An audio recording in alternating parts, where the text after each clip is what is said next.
Okay. Thanks. Yes, as mentioned, I'm a general cardiologist, but with an interest in heart failure, professor of medicine at Stanford University, but also I do work at the VA hospital as well. And I've been asked to speak on beta blockers, but also ARNI, ACE, and ARB, and their management in heart failure.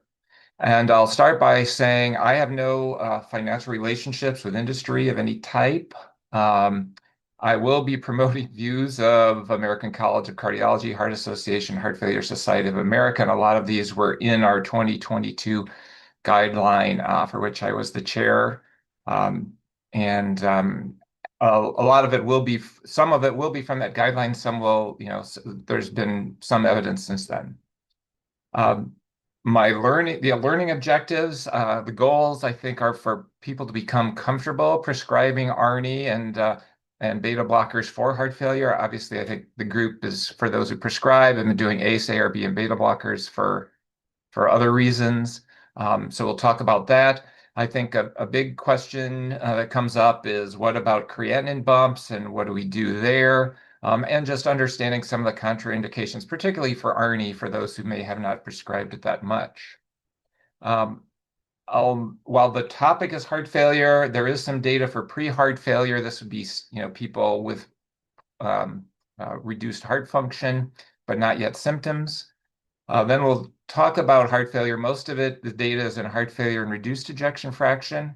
But then we'll also talk a little bit about mildly reduced and heart and HFpEF at the end. And as we go through these, I'll try to briefly show the evidence, not spend much time on it, but show you that there really is evidence for doing these things. Talk about some of the titration steps and cautions in using the medications and other issues that come up. So we talk about heart failure, just so people are maybe familiar with these terms, um, there's the classic heart failure is now considered stage C heart failure. I'm not a huge fan of the stages. I sort of like to think of what's below that. There's at risk, which is risk factors, pre-heart failure, and then symptomatic heart failure. And so the pre-heart failure are people who have something wrong with their heart but don't yet have symptoms. So this is either a structural thing you might see on imaging, but also could be reflected in natriuretic peptide levels, either at rest or with exercise. So we'll first start with the stage B, and then move on to stage C. And then as the additional thing we're going to want to do after we've made that diagnosis of heart failure or pre-heart failure is be looking at the ejection fraction. And I just bring this up because we're all familiar, I think, with the classification of heart failure reduced less than 40%. There's preserved greater than 50%. And then there's the group in between, which we've called mildly reduced 41 to 49. I think the thing to note here is that if you go from heart failure reduced less than 40 to above 40, we're calling that improved. That is different from you don't get to go to HFpEF. You still have the treatments recommended from heart failure reduced ejection fraction. In few circumstances, you should continue, in general, you should continue the meds that led to the improvement in ejection fraction. So that was just one aside to think about as we go through this. So in terms of the stage B, we have just ACE, ARB, and beta blockers recommended. ACE in general for everyone with LVEF less than 40%. If there's also been a past MI, then ARB if ACE is intolerant. And beta blockers, the evidence is all, this doesn't say that the evidence is also better for those who have prior MI, although there's other data to suggest it will also help those with reduced less than 40%. So typically we'd start with an ACE inhibitor, and then if there's the MI, potentially add on the beta blocker at that point. That's often how I do it. The evidence here is from studies of people with past MI. Again, these are 20 plus years ago, as well as those with asymptomatic LV dysfunction.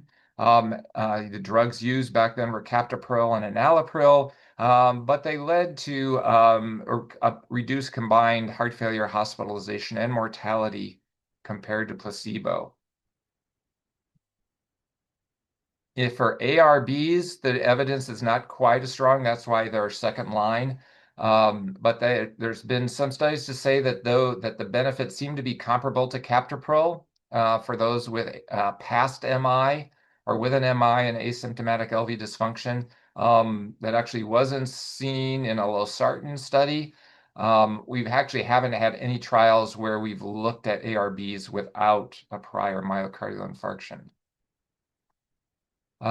For beta blockers, we have some data post-MI as well as on top of, say, the SAVE trial where they've looked to see that, which was an ACE inhibitor trial, but they said they found that the benefit of outcome was even greater if you happen to be on beta blocker as well. So that's sort of an observational study on top of an RCT done for another purpose.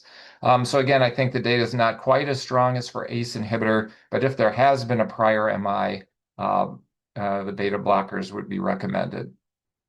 Okay, so enough of the pre. Let's move on to standard heart failure or stage C, and we'll start with heart failure and reduced ejection fraction. And as I'm sure, have heard, we now consider 4 med classes as the pillars of HFrEF management. And this shows these 4 here, and we'll be talking about 2 of those. Note that in general, ARNI is not recommended in class 4 heart failure, while the ACE or ARB is recommended for class 4. So there's a slight distinction there. But in general, we want to use ARNI whenever we can. This is going to be preferred over ACE. So if someone comes in on an ACE inhibitor, stable, we want to replace that with an ARNI to further reduce morbidity and mortality. And even though this is a more expensive drug, there's been some some high quality cost effectiveness studies that have shown that yes, while it improves benefit, it also is cost effective by our current standards in the United States. And similarly, if you're not on any therapy, it's recommended you start with ARNI. For those who can't take ARNI and ACE, and those who can't take ARNI or an ACE and ARB alone. And this has also been, the cost effectiveness of this approach has also been examined, also found to be cost effective. And the evidence for this, the big study was the Paradigm HF, a huge trial, and you can see that in the confidence intervals. These are some of the tightest confidence intervals just because the trial was so big, showing the benefit of CV death or heart failure hospitalization. Of note, they did exclude those who had, very low eGFR, so we're not going to be considering ARNI in those patients. But while it was one main trial, it was so huge, I think it was very convincing. So how are we going to use this medication for those who haven't done before?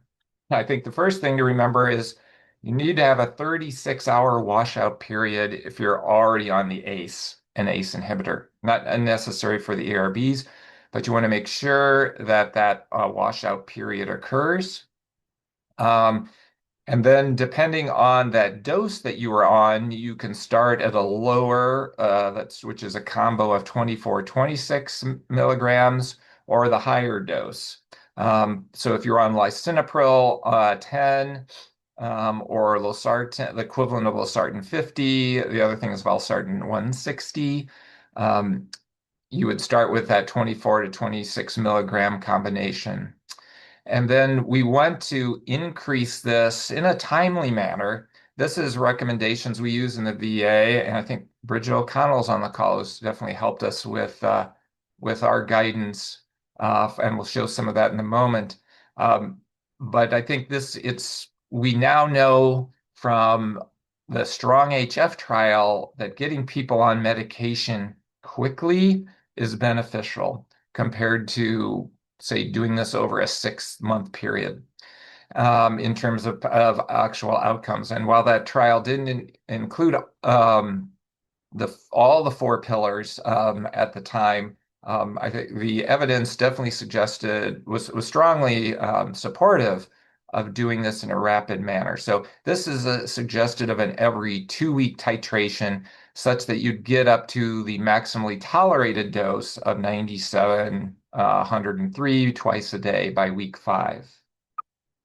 Now, one issue often people come up is, well, when do I need to, does this person need to be stable? Do they need to be well compensated? Should I get them to do their dry weight first with diuretics before trying to do any of this? And no, actually, ARNI is actually even better tolerated if the person maybe is slightly what we call wet or maybe slightly a little fluid overloaded. In fact, that's often a distinction we make. Beta blocker may be a little better if they're on the drier side. And so some clinicians will use that. If you say, which one would I do first? We have no trials to say which drug should be started first, second, or third. But often people will use that to decide whether they start first with a beta blocker or then with an ARNI. In general, it's okay to continue the beta blocker if decompensated heart failure. You come into the hospital, you don't have to stop it. We would, and we'll mention that later, but not initiate a beta blocker if decompensated. And so some of the contraindications are listed here. We mentioned the 36 hours of ACE inhibitor use, but the angioedema is a significant concern. So if they had that with an ACE, we wouldn't be using the ARNI. Pregnancy is a contraindication as well as severe hepatic impairment. You can see some of the others listed there. In terms of kidney impairment, if it's relatively mild, we have no starting dose adjustment required. If it's severe and you want to use the medication, again, there's less evidence for it in those with very severe kidney disease, that you'd want to reduce that starting dose and double it and go more slowly. Similarly, for hepatic impairment, if you're at class B, we'd want to start low and then titrate much more slowly. And then we list some of the other cautions there: renal artery stenosis, and I had mentioned volume depletion. Systolic blood pressure less than 100. I think while some cardiologists are probably comfortable starting at less than 100, I think it'd be very reasonable in primary care to make sure the blood pressure was at least 100 before starting. So let's say you can't take the ARNI or are intolerant of it. What about the ACE and ARB? Here, we general feel it's a class effect, that one ACE inhibitor is clearly not preferred over the other. I think a lot of people just get comfortable using a particular ACE inhibitor, and I think that's fine. This shows some of the data for ACE inhibitors, in fact, all-cause mortality as clearly better for most of them with similar hazard ratio reductions. For ARB, again, the data is not quite as strong. That's why it's a second line. I personally like to use valsartan. I feel this data is stronger there than with losartan. But in general, the thought is there's probably a class effect, and that it would be okay to use any of the ARBs. And again, we're going to start low, and I think this doesn't probably need as much training here, because you guys have been using this for blood pressure for a very long time. But we would try to titrate faster than I might for a blood pressure patient, just because there now is data showing improved outcome. So at least every 2 weeks, and by 2 months, we definitely want to be up to the max dose, a tolerated dose for the ACE inhibitor or for the ARB. Again, I would pick one and then be comfortable using that drug. Now, the issue that comes up a lot is, we're going to check a lab, particularly a week or so after making the change. And then what happens when the creatinine invariably comes back slightly elevated? And I'd say the most common standard is probably a 30% rise in the creatinine as sort of being your threshold. If it's less than 30%, you're okay. And we actually expect it. This is not a problem. Once it gets over 30%, obviously you'd want to think about if there are other causes or other things that might be going on, but then consider reducing the dose at that point. And then depending on if it goes much higher, then potentially even stopping your ARNI, ACE, or ARB. Um, although I'll say there's other groups that are even more aggressive, and while this is not yet widespread, this is another algorithm that's been used. Here they say 50%. If it doesn't go up by 50%, then you're fine. 50 to 100%, considering having the med, and only if it doubles, creatinine doubles, would you stop. Again, this is a little more aggressive than most, but that is a view of some people who manage heart failure. And this just shows the various problems that one might see with ACE, ARB, ARNI, and what you would do about it. So we mentioned the increase in creatinine in the middle. To the right is the increase in potassium. If it goes from 5.1 to 5.6, we would hold titration and stop if it's over 5.7. And again, would be similar for your managing of hypertension. For a sodium less than 130, consider a cardiology referral. And for blood pressure that gets under 100, slow down your titration. I'd say if you get down to 85, do not add on top of that.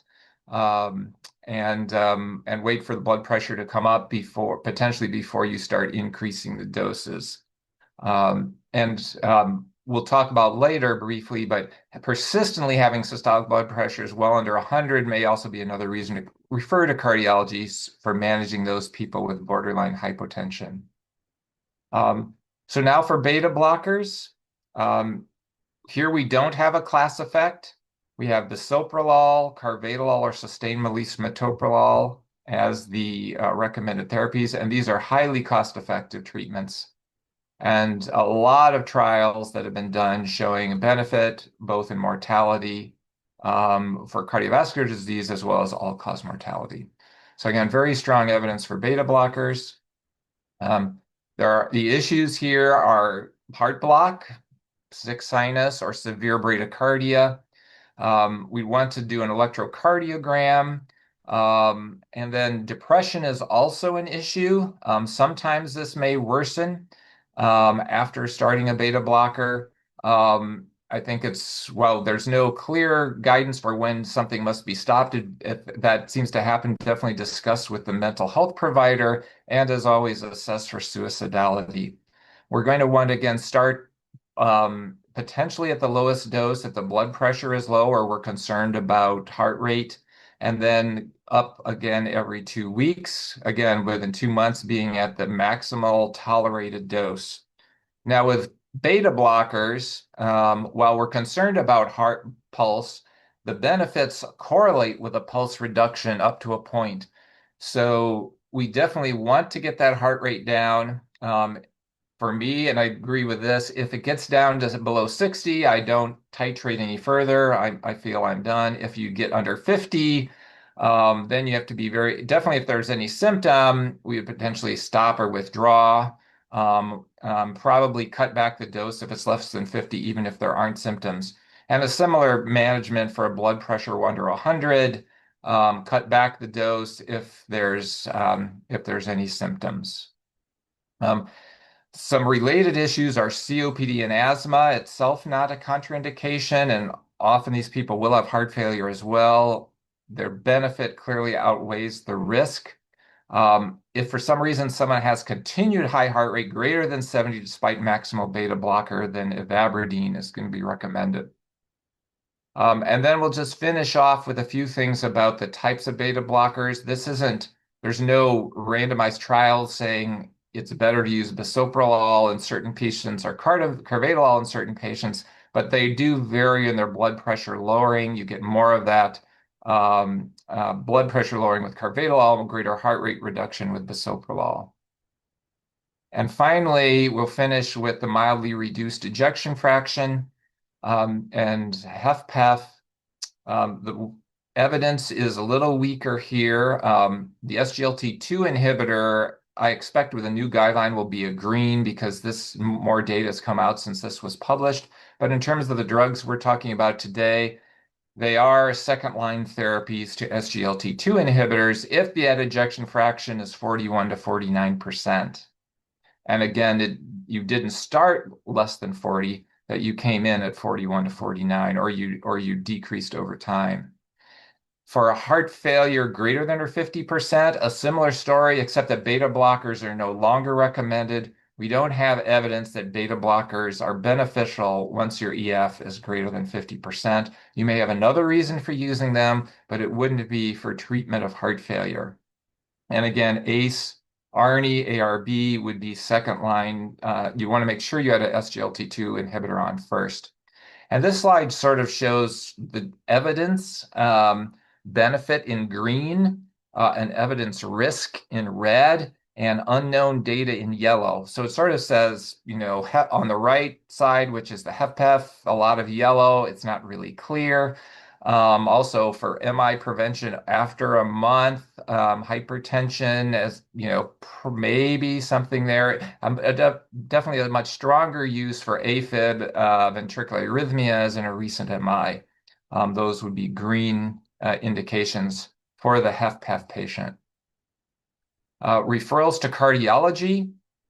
I think most of us would these are obvious severe symptoms, but if someone has persistently low blood pressure or symptomatic hypotension, that's probably a group to be referred. Significant kidney dysfunction or other arrhythmia issues. Some people will also refer if they can't optimally tolerate the dose or they're not comfortable going higher, they may refer for that reason. So our key points for this, ARNI are first line, and they're a good value, and they're actually very good for fluid overloaded patients. The small creatinine bump is not a concern, as long as less than 30%. We want to titrate medications at least every 2 weeks. With this somewhat aggressive management, expect side effects, but are usually manageable by slowing down titration or giving it a break with titration, but without actually having to stop the medication. And finally, consider other members of the team, particularly pharmacists, to assist you in this. So I'll stop there and thank you for your attention. See if there's any questions at this point, or if we move on to the next session. Yeah, this was great. Thank you so much, Paul. Very clear, and follows a great presentation last week on SGLT2 inhibitors and MRAs. So these two sessions are really the core of GDMT for HFrEF. And we do have some time for questions. So please start putting them in the chat. We already have one from Grace, who says, I think it was mentioned ARNIs are contraindicated in stage D. Can you please speak more about? Yes, there was actually a trial looking in stage D, and they class 4 heart failure. They could not see a benefit there, and so in terms of outcome. So for that reason, we'd say we are not recommending it in that group. I think maybe with more data, we'll learn, okay, there is a benefit, but it's not as large as we thought it was. So anyway, that's the reason for that. So if someone's on an ARNI and they kind of progress from stage C to D, New York Heart Association class 3 and stage C, and then they kind of become worse in advanced heart failure, do you keep the ARNI or do you? Yeah, it's I think that's a little gray area because the trial didn't look at people coming in on it. They looked at starting it in that group. So I think if other things are okay, if but if I was having blood pressure problems and other issues like that, I might want to hang on to, say, a beta blocker over the ARNI. But anyway, I'd say for the person deteriorating on the ARNI, it's not clear exactly, I think, what you should do. I think that's a great question. Um, I think there's a question about a couple questions. Oh, strong HF in terms of managing heart failure. Well, I mentioned that was a trial of very rapid titration of drugs versus our standard, maybe make a change every 3 months. And outcomes were better if we, surprisingly so, and meant to many of us, if you did a very rapid titration. There were a lot of side effects, a lot of complications. But the overall benefit was good, and you just had to manage those. You had to be on the lookout for those. You had to be, checking your potassium and your blood pressure and interacting frequently with the patient.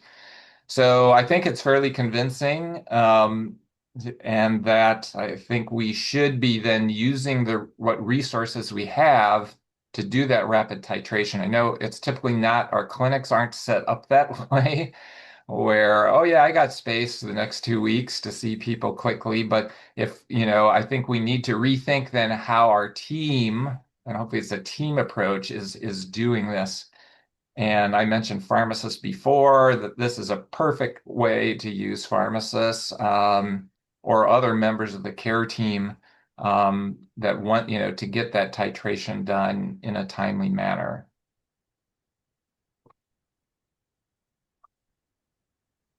Um, let's Um, see.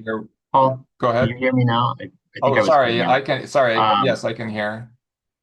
so Brian asked about valsartan BID for heart failure, but daily for hypertension, and why that is. And maybe if I could piggyback on Sure. that question Yeah, go ahead. to ask about olmesartan or other ARBs. Do you see that as a class effect for ARBs? Um, yes, I think, I think I feel it probably it probably is a class effect, although, I personally feel the data is stronger for valsartan myself. So it's hard to say. I think the purists would say, don't even think about the term class effect. You should just go off the trial data, drugs have been used, which ones haven't, and don't let a Me Too drug be used if it was never tested in a trial. I know there's that group of thinking, which I agree is hard to argue with. Um, I think, sometimes people, and then regarding the try once a day versus twice a day, I mean, I think you can use once a day. I think some people maybe tolerate twice, it's split into two doses a little easier. Of course, then you're talking about twice a day drugs, and we're also trying to get carvedilol to switch to a once a day drug. So I think it's sort of whatever the patient can tolerate, and sort of be creative in splitting it or not, depending on what's going to get us the greatest adherence.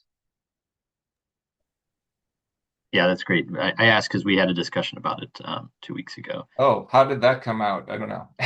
with Alex. Yeah, I mean, basically, he had this very similar response to you. Yeah, okay. Um, so can I ask about your experience with generic sacubitril valsartan, which is just recently become available, I believe, in August? Are you seeing that you obviously practice within the VA system, but also outside of the VA? What is your kind of knowledge of the availability? That's a good question. I'm not sure. And maybe other people have some knowledge about how widely available that is. I can Um, I can kind of speak to that just a yeah, little bit. Just working within sure. an FQHC, we're seeing a lot more favorable outcomes with using the generic with insurances.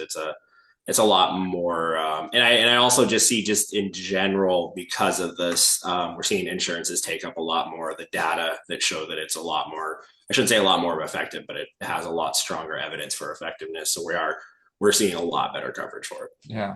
That I think was just July, right, or something like that. Yeah, it's been really, I think, like sometime this last summer. Yeah. Yeah, Yeah. August, I think. So this is great. This has been a really rich discussion. I think it's about time, though, to move over to our case. Is that so, Lindsay?